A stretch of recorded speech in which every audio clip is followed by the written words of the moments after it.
जैसे ही घर में पहुंचा तो देखता है माँ तो गुस्सा हुई इस पर, कहाँ से आया, कैसे आया।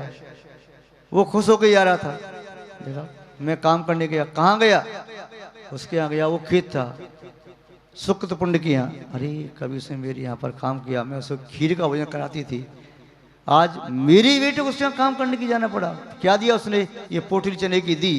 देखा तो पोटली में क्या, मुट्ठी भर चने, छेद में से सब चने रास्ते में गिरते चले गए। घर पहुंचा तो मुट्ठी भर चने मिले। माँ ने कहा बेटा इस गांव में अब रहना उचित नहीं है, जहाँ पर हम कभी राजा बन करके रहे उस गांव में अब भीख मांगे शोभा नहीं की, बाहर जाके भले ही भीख मांग लेंगे, यहाँ नहीं। अपने बेटे को लेकर के मृष्टदाना चली गई अकृतपुंड को लेकर के, दूसरे गांव में पहुंची। वहां पर द्वार के बाहर एक व्यक्ति चौपाल पर खाट पर बैठा हुआ था। उसने पूछा कहाँ जा रही हो, बोले जहाँ ठिकाना मिल जाए तो वहीं ठहर जाओ। उसने कहा ठीक है, मैं तुम्हें अपनी बहन मानता हूँ, ये मेरा भांजा हो गया, अब मेरे घर में मेरी पत्नी नहीं है, मेरे 7 बेटे हैं, तो भोजन बनाने के लिए मुझे बड़ी परेशानी है, तो आप यदि मेरी बहन बन करके मुझे भोजन, मेरे बच्चों को भोजन खिला दो तो बड़ी कृपा होगी आपकी। वह भी चाहती थी कम से कम भोजन का ठिकाना तो मिला। और वह मृष्टदाना अपने बेटे अकृतपुंड के साथ वहाँ रहने लगी। एक दिन बलभद्र ने, उसका नाम था बलभद्र, तो उसने अपने बेटों के लिए जो लाता था उसके लिए भी, भांजे के लिए भी लाता था, भेदभाव नहीं करता, मन उसका सरल था। किंतु उसके बेटे जो थे इससे बड़ी ईर्ष्या करते कि हमारे पिताजी हैं कैसे, ये तो नहीं जाने किसका बेटा है, नौकरानी का बेटा है, इसको भी इतना प्यार करते हैं, इसको इतना करते हैं। किंतु वे मृष्टदाना सहन कर लेती, कोई बात नहीं, कर्म का उदय है, जैसा है तो ठीक है। एक दिन उन्होंने 7 बेटों के लिए खीर बनाई, सब ने खीर खाई, बहुत अच्छे से खाई। अपने बेटे को खीर नहीं दी, क्योंकि उसने सोचती थी कितना उत्कृष्ट भोजन मैं अपने बेटे को कैसे दूंगी, कल मान लो भाई ने टोक दिया अच्छा नहीं लगेगा। किंतु वह जिद करके मुझे खीर खानी है, खीर खानी है। तो 7 भाइयों ने मिलकर इसे पीट दिया, बढ़ाया खीर खाने वाला, पीट दिया उसे। और तो माँ ने कुछ नहीं कहा। तब तक बलभद्र आ गया, उसने आके देखा कि मृष्टदाना की आंखों में आंसू हैं और छोटे वाला का मुंह सूजा पड़ा हुआ है। पूछा क्या बात हो गई, कुछ नहीं, नहीं फिर भी बताओ क्या बात हो गई। उसने कहा बेटा जिद कर रहा था खीर खाने के लिए तो और मैंने दी नहीं, और भाइयों में झगड़ा हो गया होगा। अरे तुमने खीर खाने क्यों नहीं दी इसको, खीर खाने देना चाहिए तुझे। चलो कोई बात नहीं भैया, कोई बात, बालक जिद करता है, मैं कहाँ से इसकी जिद पूरी करूँ, जब मन को समझा के रह गए। तो उसने सोचा नहीं चिंता न करो, ये बेटा भी मेरा बेटा, ऐसा नहीं है भांजा है, तुम कोई भेदभाव मत करो। किंतु वह सोचती थी ये 7 इनके बेटे बड़ी हैं, समझते हैं, जानते हैं, इनके मन में अच्छा भाव नहीं है, मैं अपने बेटे को कुछ भी खिलाऊंगी पिलाऊंगी तो बहुत मुश्किल हो जाएगा, मेरी अभी तो कम से कम भोजन पानी व्यवस्थाएं हो रही है, ये तो कल मुझे छोड़ के जाना पड़ेगा। दूसरे दिन उसने पड़ोस से दूध मांग करके लाई, चावल घर से लेकर के थोड़ी खीर बनाई, और ज़्यादा खीर नहीं बनाई, 1 कटोरा खीर बनाई। बेटे से कहा तुम खीर खाओगे ना, आज मैंने खीर बनाई है। पहले ही हमारे घर में डेली खीर बनती थी, अपने घर के नौकर चाकर सबको खीर खिलाते थे, आज कितने साल बाद में तुझे खीर खिला पा रही हूँ। किंतु एक बात ध्यान रखना, आज का दिन हमारे लिए दीपावली का दिन है, त्यौहार है, इतने दिनों बाद खीर बनी है, हम चाहते हैं कि पहले खीर किसी को खिला करके तब खाएं। कोई मुनि महाराज जी आ जाएं, धर्मात्मा आ जाएं, त्यागी उनको खिला के तब खाएंगे तो ठीक रहेगा। मैं अभी जाती हूँ, पानी लेकर के आती हूँ, तुम तब तक यहाँ देखे रहना, घर के बाहर कोई मुनि महाराज वगैरह आए, धर्मात्मा त्यागीवती कोई भी दिखें, उन्हें आप रोक लेना, ठीक है। अकृतपुंड वह बाहर खड़ा हो गया, सोच रहा था कोई आ जाए धर्मात्मा त्यागीवती, कोई नहीं आया। क्या करे, यदि नहीं आएगा तो माँ मुझे खीर खाने को नहीं देगी, अब मैं क्या करूँ। बेचारे की आंखों में आंसू आने को हुए, छोटा बालक 9-10 साल का हो जाता से ज़्यादा। अब वह देखता है कि मुनि महाराज जी आ रहे हैं, आकाश से उतरते हुए, दौड़ के गया, जमीन पर आ गई, वो आगे खड़ा हो गया, महाराज जी मेरे घर में खीर बनी है, आपको खीर खा के जाना है, आपने खीर नहीं खाई तो मेरी माँ मुझे खीर नहीं देगी, ठहरो ठहरो। महाराज जी क्यों ठहरने वाले, आगे चलने लगे, बढ़ने लगे। और उसने सोचा कि मेरे घर के आगे निकल के वो चली ही जा रही, रुकी नहीं रही, और बालक ने महाराज के सामने आ गया, साथ में लिखा है महाराज के पैर ही पकड़, महाराज जी खीर खा करके जाओ, नहीं तो मेरी माँ मुझे खीर खाने नहीं देगी, खीर खा के जाओ। जब वो पैर पकड़ने को सामने से माँ आ गई, वह प्रदान करती, हे सामने तिष्ठ तिष्ठ तिष्ठ। प्रदान हुआ, मंगल कलश जल से भरा हुआ, नवदा भक्ति की, महाराज जी को चौके में बैठा लाओ, पाल पश्चान पूजन आदि करके आहार प्रारंभ किया। एक कटोरी खीर, तो उन्होंने एक ही चम्मच में एक गिलास दे दिया महाराज को। सोचती है कि 3 हिस्से कल ने, एक महाराज जी के लिए, एक हिस्सा मेरे लिए, एक बेटे के लिए, किंतु और सोचती है मैं अपने हिस्से खीर भी दे देती हूँ महाराज को, हार में कोई बात नहीं। बालक सामने खड़ा है हाथ जोड़ के, वह कह रहा है माँ मेरे हिस्से की खीर भी महाराज जी को दे दो, मेरे हिस्से की खीर भी महाराज जी को खिला दो। खीर दो, खुश हो रहा है, बड़ा आनंदित हो रहा है। खीर दी, किंतु कटोरी में निगाह डालती है, माँ कटोरा तो जो कि तो भरा है, खीर देती जा रही महाराज को, कहाँ से खीर आ रही मालूम नहीं। महाराज वो थे मुनि महाराज, अक्षीण महानस रिद्धि के धारक थे। अक्षीण मानस का होता है, जिस रसोई में भी महाराज आहार करें वह रसोई इतनी बढ़ जाती है कि चक्रवर्ती की पूरी सेना भी आहार कर ले तब भी रसोई घटती नहीं उस दिन में। अब खीर जो बची, 7 पुत्रों को, अपने भाई बलभद्र को भोजन कराया, नगर वाले 88 पुरुषों को खिलाया, उन्हीं महाराज चले गए। वही अकृत पुण्य धन्य कुमार हुआ। जो आज भी कहती है ना, कोई बड़ा व्यक्ति काम करे, दान करे, तो क्या कहते हैं, बड़ा बना धन्ना सेठ। धन्ना सेठ कहते हैं ना, धन्ना सेठ कौन है? वह धन्ना सेठ वही धन्य कुमार है जिसके जन्म के समय नाल गाड़ने के लिए जमीन खोदी, इतनी बड़ी कढ़ाई निकली, वह कढ़ाई सोने की आभूषणों से भरी हुई। व्यापार करने गया, संयोग की बात, अगले भव में जो मृष्टदाना थी ना, वही इसकी माँ बनी, अकत पुण्य की धन्य कुमार की। और जो बलभद्र था मामा, उसका पिता बना अगले भव में। वे 7 पुत्र थे, वे 7 पुत्र इसके भाई बने, ये 8वां पुत्र बना।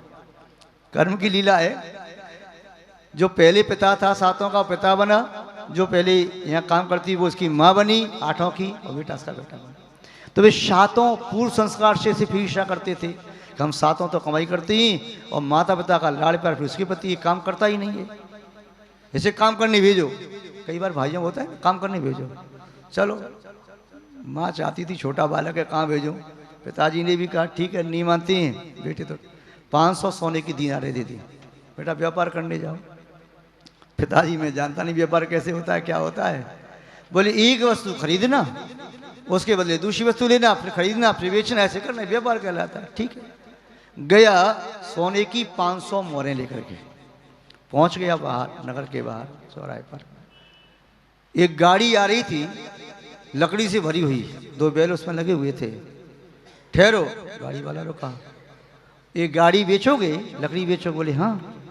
तो ले 500 सोने की मोहरें ले लो, एक गाड़ी लकड़ी मुझे दे दो। उसने कहा 2 मोहर से गाड़ी बैल और लकड़ी सब आजी 500 दे रहा है।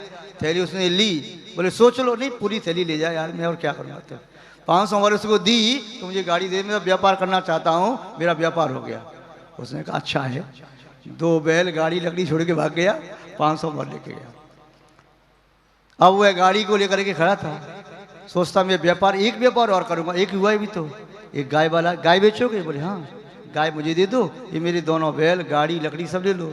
उसने कहा ठीक, आज तो लगता है घर से चला था, दही और बूरा खिलाया था मेरी पत्नी ने।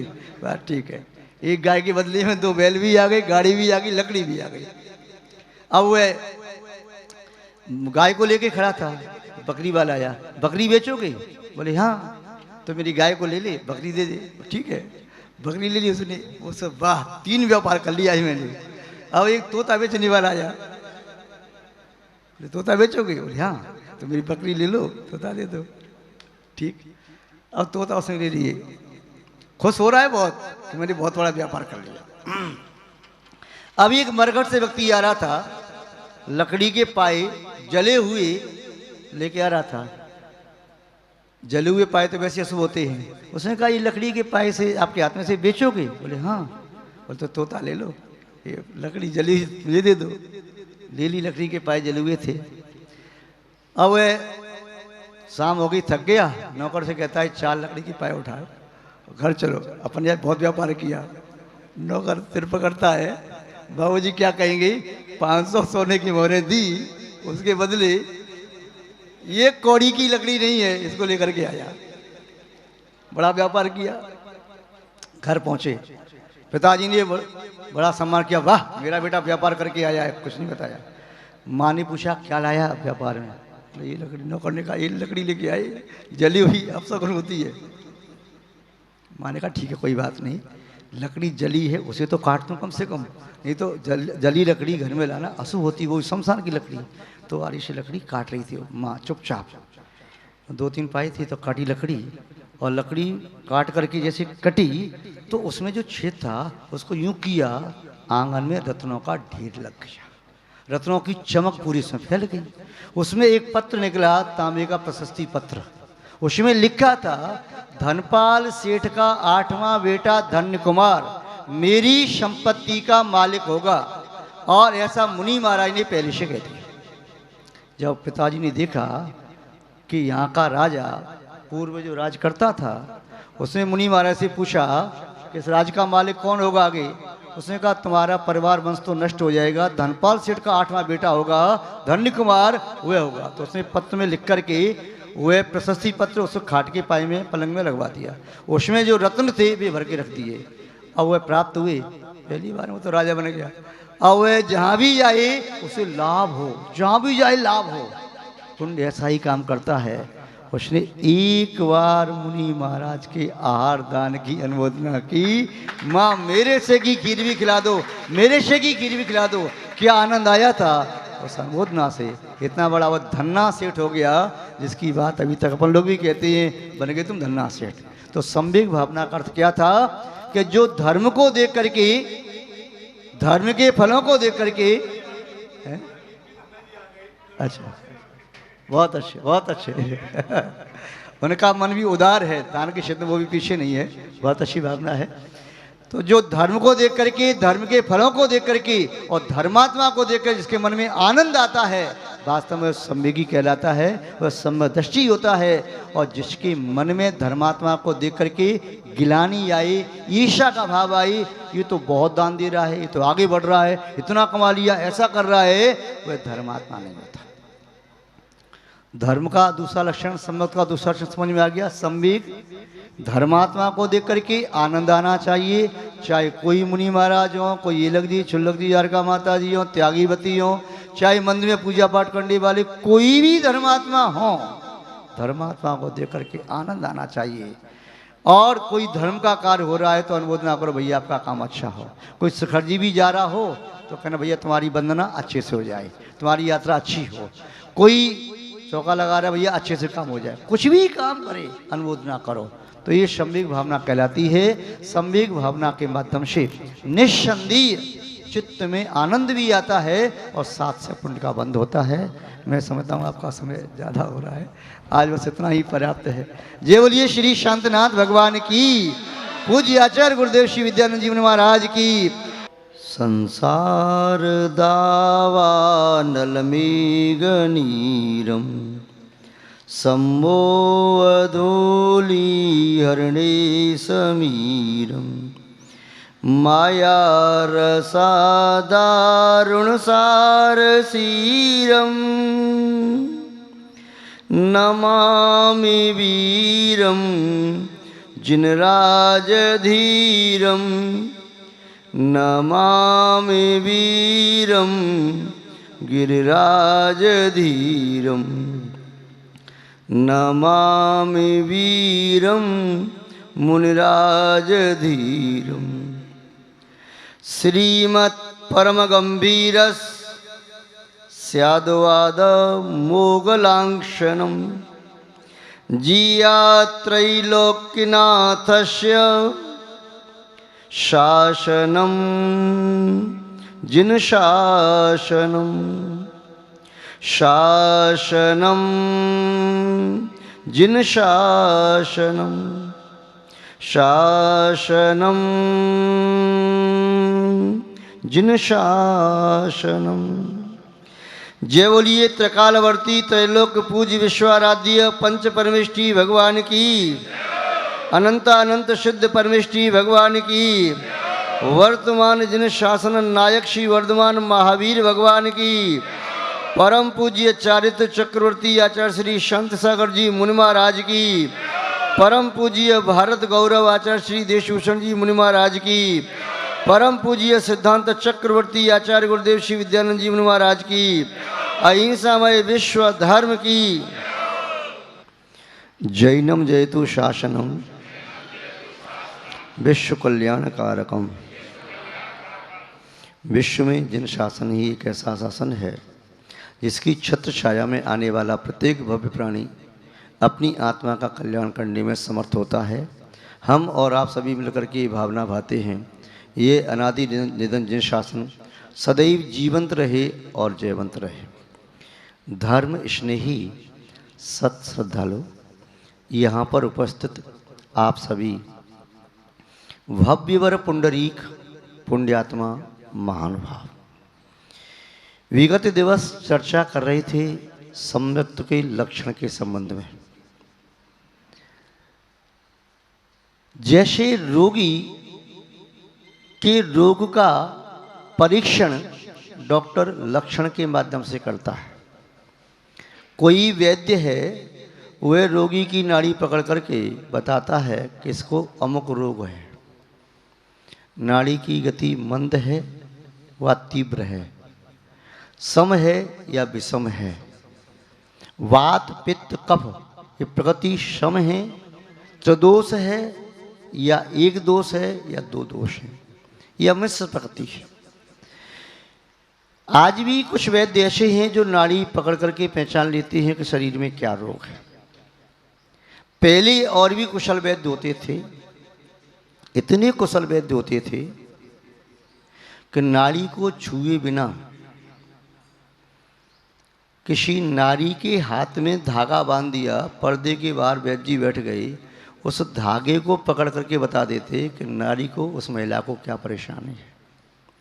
किसी राजा ने परीक्षा के लिए वैद्य को बुलाया और कहा, महारानी को पीड़ा हो रही है, कष्ट हो रहा है, क्या परेशानी है बताइए। वैद्य जी ने कहा, मैं उसकी नाड़ी देखूंगा। बोले, नाड़ी नहीं देख सकते, महारानी पर्दे के अंदर है। उनके हाथ में कलाई में धागा बांधा, धागा वैद्य जी ने पकड़ा। उन्होंने कहा, पीड़ा तो हो रही है, यह पीड़ा उनकी प्रसव पीड़ा है, प्रसूति होने वाली है।